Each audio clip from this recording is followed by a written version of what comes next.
વિજાપુરમાં ગૌ ભક્તોનો પ્રચંડ હોકારો। વિજાપુરથી ગૌ માતાને રાષ્ટ્રીય માતાનો દરજ્જો અપાવવા શંખનાદ। ગૌ માતાને રાષ્ટ્રીય માતાનો દરજ્જો અપાવવાની ગૌ પ્રેમીઓની માંગ। ગૌ માતાને રાષ્ટ્રીય માતા જાહેર કરવા વિજાપુર મામલતદારશ્રીને આવેદનપત્ર આપવામાં આવ્યું।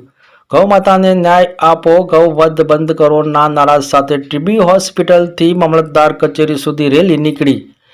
જગતગુરુ શંકરાચાર્યના અભિયાન હેઠળ મામલતદારને આવેદનપત્ર આપવામાં આવ્યું।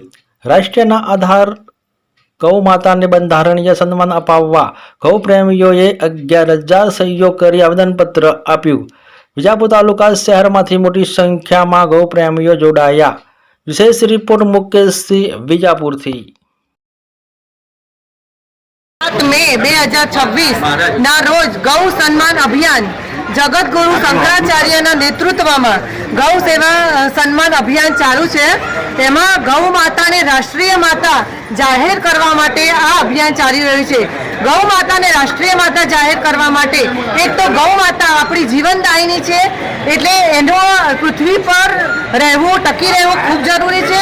બીજું કે જગત જનની ગૌ માતા અને જગતનો તાત ખેડૂત ગૌ માતા રસ્તામાં ફરવાથી ખેડૂતના પાકને પણ નુકસાન થાય છે, અને બીજું ગૌ માતા રસ્તા પર ફરવાથી માણસોની જાનહાની, જેવી કે કોઈનો ચૂડી ચાંદલો, કોઈના કુળનો કુળદીપક જેવી ઘણી બધી ગૌ માતાના સન્માન સાથે ઘણું બધું આપણને સુખ પ્રાપ્ત થશે।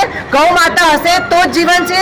આજે લગભગ 5,000 ફોર્મ અને સહીઓ સાથે અમે મામલતદારશ્રીને 11,000 સહીઓ સાથે અમે મામલતદારશ્રીને આવેદનપત્ર આપવા આવ્યા છીએ, અને અમને વિનંતી કરીએ છીએ કે ગૌ માતાને રાષ્ટ્રમાતા જાહેર કરવામાં આપનાથી જે બનતો પ્રયત્ન થાય તે તમે